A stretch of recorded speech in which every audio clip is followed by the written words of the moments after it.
যাওয়া থেকে আবার আপনার ঘুম থেকে ওঠা, আবার বিছনায় যাওয়া, দৈনন্দিন জীবনের কর্মকাণ্ড কোরআন এবং সুন্নাহ অনুযায়ী এই শুরু হয়ে গেল। এখন এই শিক্ষাগুলো আমাদের ফরজ।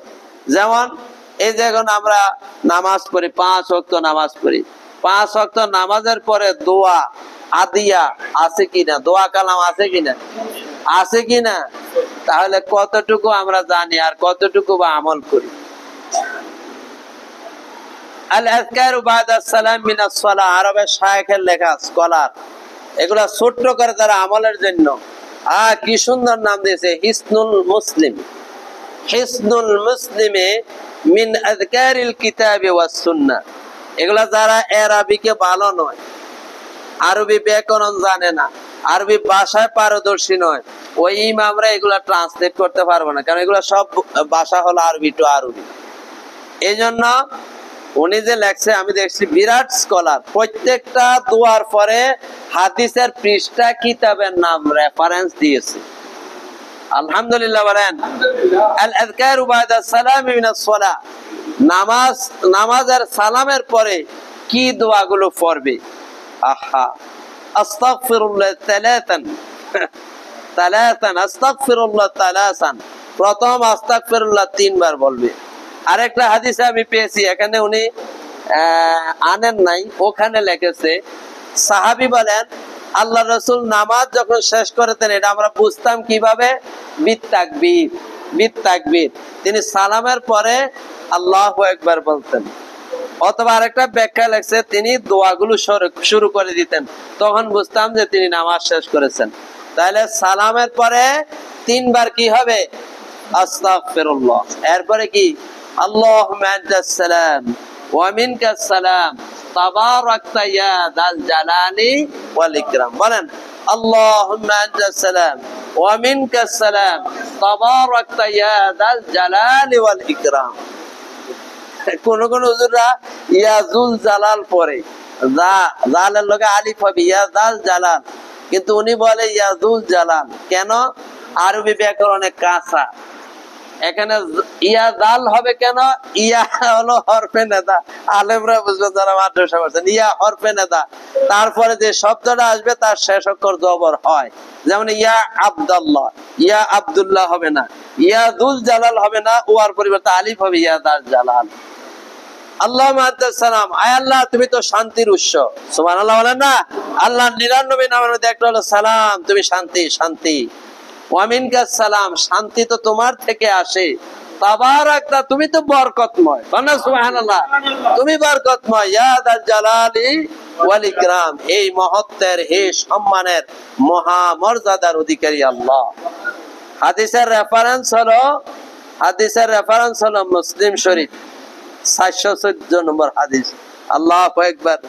তারপরে আরো দোয়া আছে, লা ইলাহা ইল্লাল্লাহু ওয়াহদাহু লা শারীকা লাহু লাহুল মুলকু ওয়া লাহুল হামদু ওয়া হুয়া আলা কুল্লি শাইইন কাদির। আল্লাহুম্মা লা মানিআ লিমা আতাইতা ওয়া লা মুতি লিমা মানা'তা ওয়া লা ইয়ানফাউ যাল জাদ্দি মিনকাল জাদ্দু। এটা এসেছে সহিহ বুখারীতে। আবার এসেছে, সেটা কি সবগুলা বলবো না, সময় নাই। সুবহানাল্লাহ ওয়াল হামদুলিল্লাহ ওয়াল্লাহু আকবার 33 বার, 33 বার। ওই যে আমি প্রায় সময় আপনাদেরকে অতীতেও বলছি, এই হাদিস হযরত আবু হুরায়রা থেকে। কার থেকে এই হাদিস? হযরত আবু হুরায়রা থেকে, সহিহ মুসলিম। যখন তুমি সালাম ফিরাবে, সুবহানাল্লাহ 33 বার, আল্লাহু আকবার 33 বার, আলহামদুলিল্লাহ 33 বার, মোট কত হলো? 99।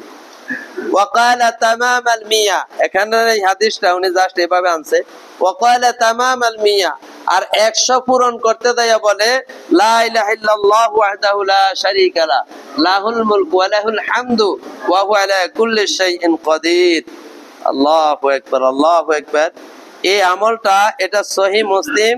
তুমি ফজিলতটা টিকার মধ্যে দিছে, ওয়া ফীহি মান ক্বালা যালিকা দুবুরা কুল্লি সালাতিন গুফিরাত খাতায়া ওয়া ইন কানাত মিসলা জাবাদিল বাহরি।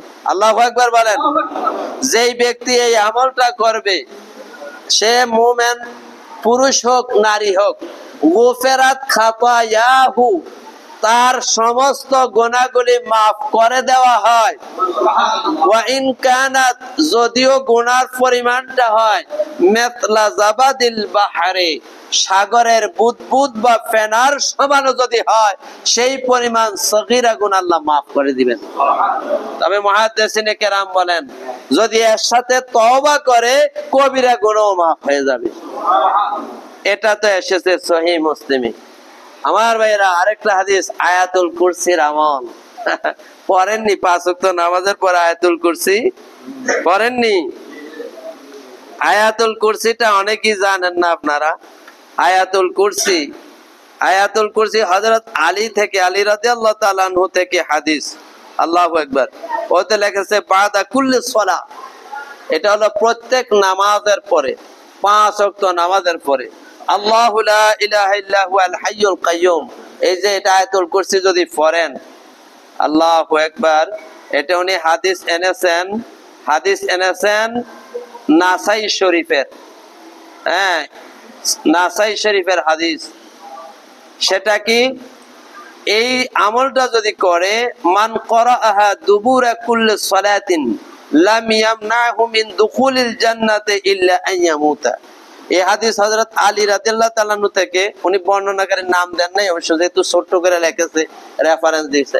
হযরত আলী রাদিয়াল্লাহু তাআলা আনহু বলেন, এই মিম্বরের উপরে আমি আল্লাহর রাসূলকে বলতে শুনেছি, মান করাআ আয়াতুল কুরসি, যে ব্যক্তি আয়াতুল কুরসি পড়বে, লাম ইয়ামনাহু মিন দুখুলিল জান্নাহ ইল্লাল মাউত, সে মরতে দেরি হবে, জান্নাতে চলে যাবে।